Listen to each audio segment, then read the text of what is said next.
I said almond milk. Austin snapped at the intern, shoving the coffee back like it was poison.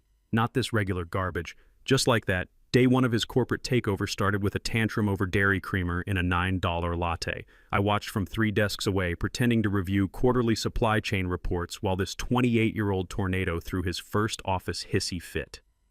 Name's Tony Castellano, 52 years old, and I've been at Norval Systems for 14 years. Started when we still used paper timesheets, and our IT department was one guy named Steve, who moonlighted at Best Buy. I don't mention that to show off. I mention it because I've seen corporate storms blow through this place before, but nothing like Austin Pemberton. Fresh MBA, designer everything, and a father who practically dragged him in by his $2,000 briefcase. Richard Pemberton, our VP of Business Development, announced that Austin would be shadowing department leaders to bring fresh digital perspectives to legacy operations. Translation: his kid was going to hover, interrupt, and lecture people who'd been keeping this place running since he was making TikToks in high school. By 2 p.m. that first Monday, Austin had already reorganized our project board, removed my team lead's name from a presentation, and asked in a meeting if I'd ever considered early retirement. I smiled. Only every Monday morning. He laughed, thinking I was joking. I wasn't. At first, I figured this was just another corporate fashion show. You know the type. Flash over substance, buzzwords over results. Austin had them all: synergize, disrupt, optimize, digital transformation. He peppered every sentence with that self-satisfied grin that made you want to staple your own ears shut. But by Thursday, he was making real moves. He invited himself into a defense contract review I'd been managing for 6 weeks, insisted on co-presenting, and pitched them some streamlined efficiency cascade that made zero operational sense. When the client pushed back, he blamed our legacy systems, which apparently meant me and my team. I kept my face neutral. After 20 years in the Army and another 14 in corporate America, I'd learned that the quietest guy in the room usually remembers the most. And brother, I was remembering everything. Every passive-aggressive email, every time he called me big guy in meetings, every eye roll when I asked for actual data instead of PowerPoint poetry. See, here's what Austin didn't know about my background. I spent 2 decades as a logistics specialist in the Army, got out as staff sergeant, and maintained my security clearance specifically for defense contract work. The Griffin Technologies account I managed was worth $15 million annually. The North Star defense contract brought in another $8 million. My department handled $25 million in operations budget, and I knew every supplier, every delivery schedule, and every cost variable by heart. Austin saw an old guy who talked slow. I was actually a walking database with clearance levels he couldn't touch. By week 2, he'd reassigned 3 of my staff to his innovation projects and started adding his initials to our budget requests. That's when I began forwarding copies of my emails to a private encrypted folder. Call it insurance. Old military habit. Always keep your after-action reports clean and documented. I wasn't stupid. People whispered in the break room, "He'll burn out in a month, just wait it out." But I'd seen what happens when you underestimate ambition wrapped in daddy's credit card. Something about the way Austin moved, chomping gum during client calls, forwarding confidential defense docs from his iPhone, calling our CFO dude, told me this wasn't going to fade quietly. This wasn't just another VP's kid testing the waters. This was a demolition crew in Italian leather, and he had his sights set on dismantling everything I'd built. The thing about guys like Austin is they mistake politeness for weakness. When I said, "Yes, sir," or "I'll look into that," he heard submission. What he should have heard was a man with 20 years of military discipline choosing his battles carefully. I'd been documenting everything since day one, not because I was paranoid, but because in the Army we called it intelligence gathering. Every edit Austin made to shared documents got logged. Every policy he claimed to update got time-stamped. When he started hosting innovation workshops with junior staff, basically loyalty tests where anyone not invited got marginalized, I quietly saved the attendance lists and follow-up assignments. The real red flag came when Austin somehow gained access to classified sections of our defense contracts. These were documents requiring secret clearance, which he definitely didn't have. I'd spent years building relationships with our security compliance officer, so I knew the protocols. Austin was either breaking federal law or someone was helping him break it. I sent a casual email to our security team. "Hey folks, just checking. Has anyone updated the clearance access for the Griffin and North Star accounts? Want to make sure our compliance is tight. The response came back in 20 minutes. No changes to authorized personnel list. All access restricted to cleared individuals only. That's when I knew Austin was playing way out of his league. He wasn't just stealing credit or undermining authority. He was potentially committing crimes. And Daddy's VP title wouldn't protect him from federal investigators. I started a new folder on my encrypted drive, Security Violations Documentation. Every time Austin accessed classified materials, every screenshot he took with his phone, every confidential document he forwarded, it all went into the file with timestamps and source tracking. The funny thing about military training is it teaches you patience. You don't just react to enemy contact. You observe, gather intelligence, identify weaknesses, then strike when you have overwhelming advantage. Austin thought he was hunting me. Really, I was studying him like a target acquisition exercise. And the target was painting himself bright red every single day. The first time Austin crashed one of my team meetings, he brought donuts. That's how it always starts, right? Bribery in frosting form. He waltzed in like he owned the oxygen, dropped the box on our conference table and said, "Don't mind me, just here to observe and learn." That was the lie. By week 2, he wasn't observing anymore. He was sitting at the head of my table, hijacking agendas, correcting my people mid-sentence, and drawing nonsense on the whiteboard like we should all feel grateful to witness his genius. He once sketched a flowchart shaped like a pyramid and called it the velocity funnel. My logistics coordinator whispered, "That's just a triangle." Didn't matter. Austin wasn't there to learn, he was there to perform. His favorite trick was making people disappear. Started small. My calendar invites went missing. My name got dropped from email chains. I'd ask about a document we were waiting on, and someone would say, "Oh, Austin handled that already." Handled meaning he'd blown it up and left glitter in its place. Here's where the timeline gets important. About 6 weeks before Austin arrived, I'd started working on a comprehensive proposal for our defense contract operations. Project Cornerstone, a complete restructuring of our fulfillment pipeline. I'd been putting in 2 hours every night after work, running cost projections, efficiency models, even consulting our underused SAP modules that nobody else bothered learning. The whole thing would shave 12% off our $25 million operations budget without layoffs. Practically alchemy in this economy. But here's the key detail. Austin had no idea this project existed. It was my personal initiative, stored on my encrypted drive, never mentioned in meetings. I tried the professional route first, scheduled a one-on-one with Austin to align expectations. He showed up 20 minutes late, chewing gum, and said, "Don't stress, Tony. I've already got a read on your department." A read, not an analysis, not a strategy brief, a read. Like he was picking paint colors, not evaluating $25 million in annual operations. Then came his nuclear option. My access to the Griffin and North Star defense contracts, accounts I'd managed since their inception, vanished overnight. No warning, no handoff meeting, just gone. When I tried logging in, the system said access denied. I walked down to IT. Steve, still there after all these years, gave me that look people save for lost dogs and canceled flights. "Sorry, Tony. Access groups got updated this morning. VP's office requested it directly." VP's office, not Austin's name. Just the shadow of Daddy's title, swinging behind him like a wrecking ball in a $3,000 suit. Now here's where Austin made his biggest mistake. He didn't just want my access, he wanted my work. Somehow he'd gotten wind of Project Cornerstone, maybe through one of my reassigned staff members, maybe through document scanning software, but he knew I had something valuable cooking. I cornered Richard Pemberton in the hallway that afternoon. Politely, calmly, like a man who knew every word could be recorded and forwarded before he finished speaking. Richard blinked behind his designer glasses. "Oh, that. I'm sure it's just a systems update. Austin's learning the ropes. Sometimes things shift during organizational evolution. Evolution. Corporate speak for we're letting my kid play with the controls and hoping nobody gets crushed. That's when I made a decision that would save my career and destroy his. I contacted our security compliance officer directly. Not through channels, not through my supervisor. Direct communication. "Hey, Sarah, this is Tony Castellano. I need to report a potential security violation. Someone without proper clearance has been accessing classified defense contract materials." I kept it professional, factual. No emotions, No accusations.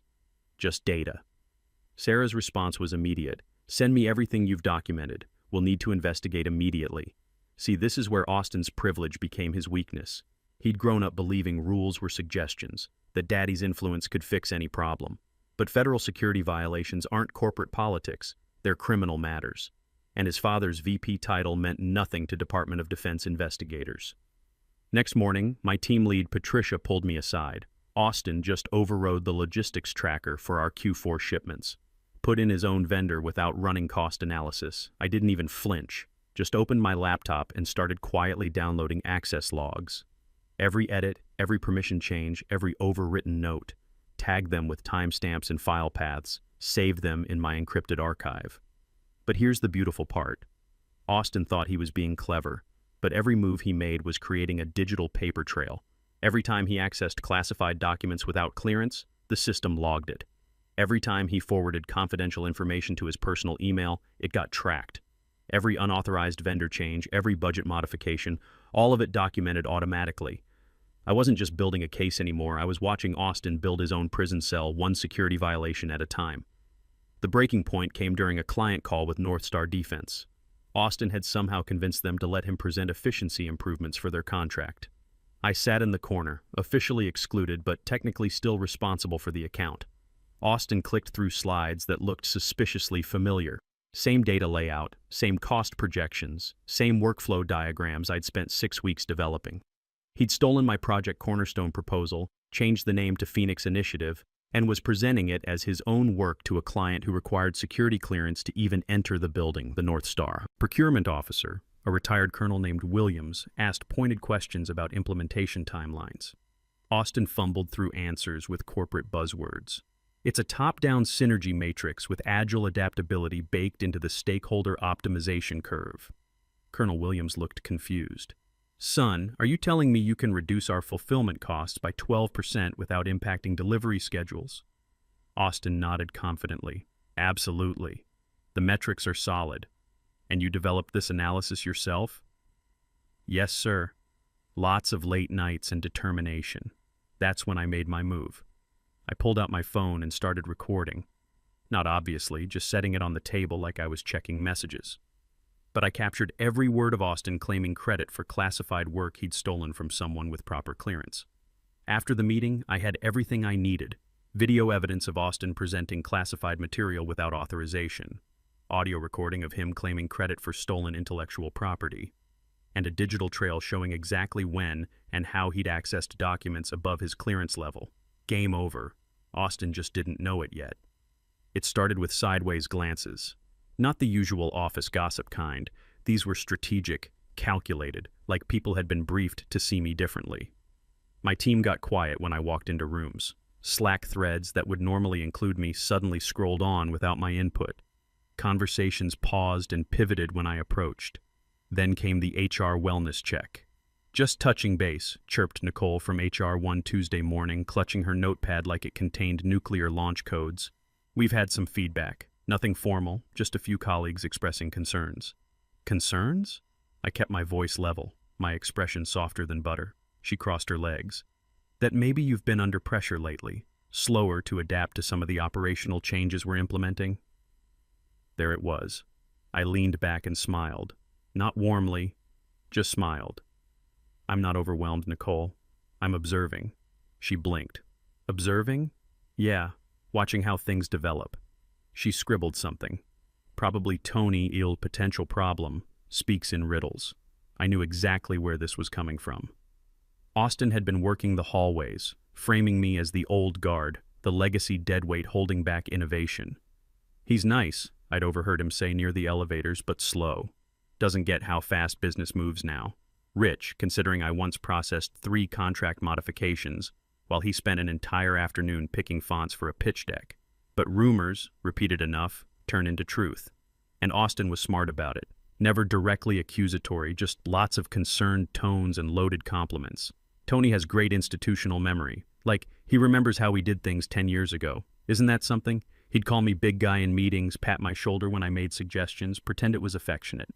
It wasn't. The real power play was his. Innovation workshops, brainstorming sessions with junior staff, Anyone invited felt too afraid to decline. Anyone not invited got marginalized. 3 of my top analysts were quietly reassigned to stretch roles according to Austin's memos. One burst into tears in the stairwell after being told she wasn't agile enough for the future we're building. I didn't confront him. Instead, I logged every roster change, every document he touched, every policy he claimed to optimize. Then I sent a cheerful email to Steve in IT. Hey buddy, for compliance purposes, can you send me the full audit trail of document edits in our operations folder over the past 90 days? Just want to make sure everything's aligned. Steve replied in 6 minutes. Military guys, stick together. By Friday, I had a clean stack of PDFs showing every time Austin retroactively edited shared files, often after deadlines had passed. In one document, he'd changed projected margins just enough to match his proposal claims. In another, he'd altered delivery schedules to make his vendor recommendations look more attractive. Sloppy, obvious, criminal. But I didn't escalate yet because if you escalate too early, they call it emotional. I wanted patience and receipts. Let Austin run his whisper campaign. Let him play CEO while Daddy protected him from consequences. He was counting cards with a marked deck, thinking nobody was watching. Meanwhile, my security violation report was working its way through official channels. Sarah from compliance had forwarded my documentation to DoD investigators. I got a call Thursday afternoon from a woman who identified herself as Agent Martinez, Defense Criminal Investigative Service. Mr. Castellano, we've reviewed your submission regarding unauthorized access to classified materials. We'd like to schedule an interview to discuss your observations. Yes, ma'am. Happy to help. One more thing. Until this investigation concludes, please don't discuss these matters with anyone at your company, including your supervisor. Understood. That's when I knew Austin had stepped way over the line. DCIS doesn't investigate minor policy violations. They handle espionage, contractor fraud, and security breaches that threaten national defense. Austin's little power grab had attracted the attention of federal law enforcement. The beautiful irony was that while Austin thought he was destroying my career, he was actually building the case that would end his. Every classified document he'd accessed without clearance was logged in government databases. Every time he'd forwarded defense contract details to his personal Gmail account, it created a permanent record. Every vendor he'd tried to substitute without proper vetting had triggered security alerts. I spent that weekend organizing my evidence files, not just the workplace harassment and stolen proposals, but the security violations that would put Austin in federal prison. Timestamps showing when he accessed Griffin Technologies' classified testing protocols, screenshots of him forwarding North Star Defense's proprietary weapon specifications to unauthorized email addresses, recorded conversations where he discussed classified contract details with people who had no clearance. Austin thought this was about office politics. Really, it was about national security, and guys like him don't get to plea bargain with the Pentagon. Monday morning brought an unexpected twist. Austin called an all-hands meeting to announce his promotion to Director of Digital Strategy. Richard Pemberton stood beside him, beaming like a proud father at graduation. As we continue evolving our operational framework, Richard said, Austin will be taking point on all technology integration initiatives. Translation, they were making his reign official before anyone could object. Austin stepped up to the podium, confident as a game show host. I want to thank everyone for their patience during this transition period. Change is never easy, but it's necessary for growth. He looked directly at me. Some of our legacy team members have struggled to adapt to new methodologies. That's natural, but we can't let nostalgia hold back progress. Legacy team members. That's what I'd become, a relic to be managed out gracefully. Austin continued his speech about digital transformation and paradigm shifts while I sat in the back row, hands folded, quietly calculating how many federal crimes he'd just confessed to in front of 200 witnesses. Every classified project he'd mentioned, every defense contract detail he'd referenced, every proprietary process he'd claimed to improve, all of it required security clearance he didn't possess. I pulled out my phone and started a voice memo. Not obviously just holding it like I was checking messages, but I captured every word of Austin describing classified defense work to an unauthorized audience.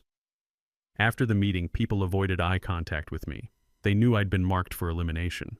Austin had publicly designated me as the old guard standing in the way of innovation. In corporate America, that's usually a death sentence. But Austin had made one critical error in his victory speech.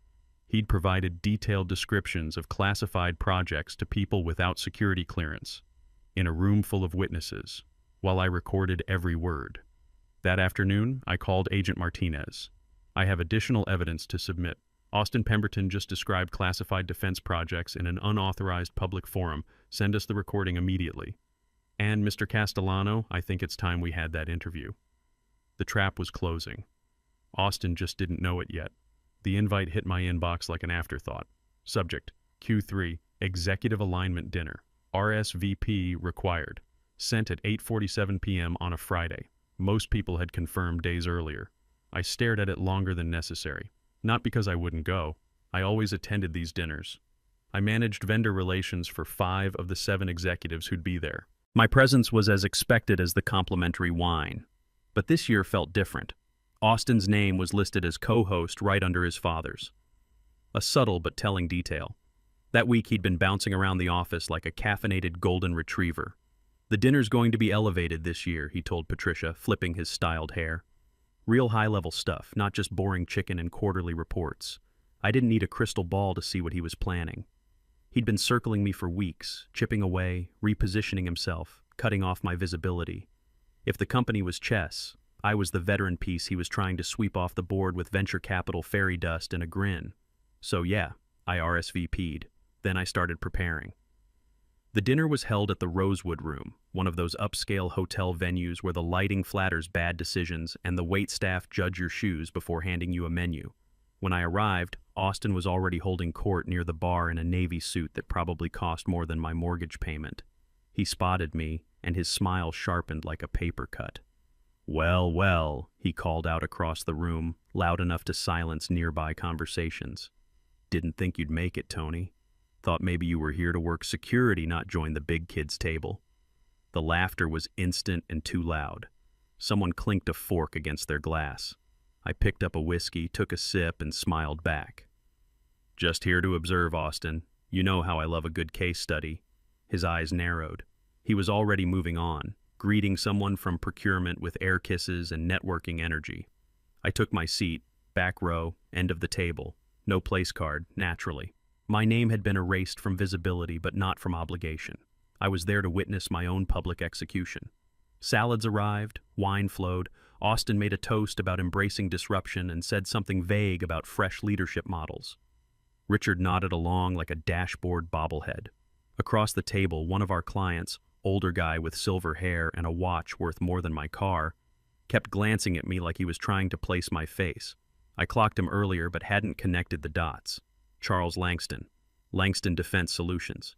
He was studying me with curious eyes, not annoyed ones. Still, I waited. Dessert arrived. Austin stood again. "We've accomplished a lot this quarter," he began with pageant contestant energy, "but growth requires tough decisions. Realignment. Accountability." He tilted his wine glass toward me. The silence that followed wasn't shocked. It was expectant. They knew this was coming. I felt my pulse quicken but kept my face neutral. Then I reached into my jacket, pulled out my phone, and texted one word: ready, sent. Set the phone down, smiled, took another sip of whiskey. Let Austin enjoy his last moments of imagined power. Austin stood unprompted, dessert fork still in hand, like a prop in a one-man show. "I'd like to take a moment," he announced, "to talk about real leadership." He turned toward the junior staff table, close enough to observe, far enough to not interrupt the grown-ups. "Sometimes leadership isn't about tenure, it's about actual contribution," eyes flicking to me, like when critical deliverables get missed, when senior staff drop the ball and others have to quietly step in. He let that hang in the air like smoke. Then he turned and stared directly at me. "Tony, care to explain why the Meridian contract analysis wasn't submitted before deadline?" I blinked once. The Meridian analysis had been submitted early, complete with risk assessments and vendor comparisons. I'd even offered to walk Austin through the technical sections. He declined, said he had it handled. Handled meaning he'd deleted my version, slapped his name on a 4-slide disaster with stock photos, and submitted that instead. Now he was pretending I'd never turned mine in. I looked around the room. Patricia stared at her plate. Nicole from HR suddenly found her breadstick fascinating. Richard gave a subtle nod from the corner, arms folded like a puppet master. I could feel it, the trap closing, the staged humiliation designed not to correct but to break. This wasn't about a contract. This was about putting me in a cage in front of the zoo. I stood slowly. Not to protest, not to fight, just to look him in the eyes. "You sure about this?" I asked, voice low, the kind of question that doesn't expect an answer. Austin wavered for just a flicker. Behind him, Charles Langston tilted his head, silver hair catching the light. He was staring at me like someone trying to place a memory. Not annoyed, curious. That's when the elevator dinged like a starting gun, and every head turned. Nathan Caldwell, our CEO, walked in wearing his signature charcoal suit and that measured expression that made people sit straighter. But he wasn't alone. Beside him walked a woman in a black suit who carried herself like someone accustomed to being obeyed. The air pressure changed, literally.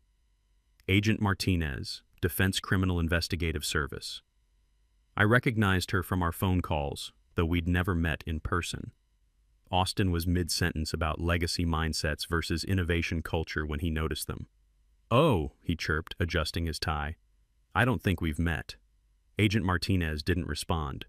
Her eyes swept past the interns, past the executives, until they landed on me. She gave a barely perceptible nod. Nathan clapped his hands once. "Sorry to interrupt dinner, folks. We have some business to discuss." Agent Martinez stepped forward, pulling out her badge. "Austin Pemberton, I'm Agent Martinez with the Defense Criminal Investigative Service. We need to speak with you regarding unauthorized access to classified materials." The room imploded in silence. Forks froze midair. Someone whispered classified, like it was a foreign word. Austin blinked rapidly. "I'm sorry, what?" "You've been accessing defense contract documents without proper security clearance. That's a federal crime, Mr. Pemberton." Richard lurched forward. "Now wait just a minute. There must be some mistake." "No mistake," Agent Martinez said calmly. "We have video evidence of Mr. Pemberton presenting classified Griffin Technologies protocols to unauthorized personnel. We also have recordings of him describing North Star defense specifications in public forums." Austin's face went white. "That's impossible. I have access to those files, access obtained through identity fraud and clearance violations. That's another federal crime." Charles Langston set down his wine glass and leaned back in his chair. "Well, I'll be damned," he said quietly. "You know, Nathan, when Tony here managed our account transition 3 years ago, he made sure every document was properly classified and restricted. Real professional operation." Austin turned to stare at me like I'd just peeled off a mask. "Wait, you knew about this?" I met his eyes. "I reported the security violations 6 weeks ago. Been documenting everything since day one." Agent Martinez pulled out handcuffs. "Austin Pemberton, you're under arrest for violations of the Espionage Act, specifically unauthorized disclosure of classified defense information." As they led Austin away, Richard tried to follow, shouting something about lawyers and wrongful arrest. But Agent Martinez had one more surprise. "Richard Pemberton, you're also under investigation for conspiracy to commit espionage. We'll be in touch." The room sat in stunned silence as both father and son were escorted out. Nathan turned to address the remaining guests. "Ladies and gentlemen, I apologize for this disruption. As of tomorrow morning, Tony Castellano will be assuming expanded responsibilities for all defense contract operations." He walked over to where I was standing. "Everything good, son?" And just like that, 15 years of keeping our family relationship quiet came to an end. The room buzzed with whispers as people finally connected the dots. Monday morning arrived with federal agents interviewing staff and Austin's access badge deactivated permanently. By noon, the news had spread through the defense contractor community. Austin Pemberton, former director of digital strategy, was facing 20 years in federal prison for espionage. I got offered Richard's VP position, full title, and salary. But I turned it down, told Nathan I'd rather stay where I was, managing operations and keeping our security tight. Some fights you win by throwing harder punches, others you win by letting your opponent punch himself unconscious. Austin thought he was burying me. Turns out he was just digging his own grave, one security violation at a time.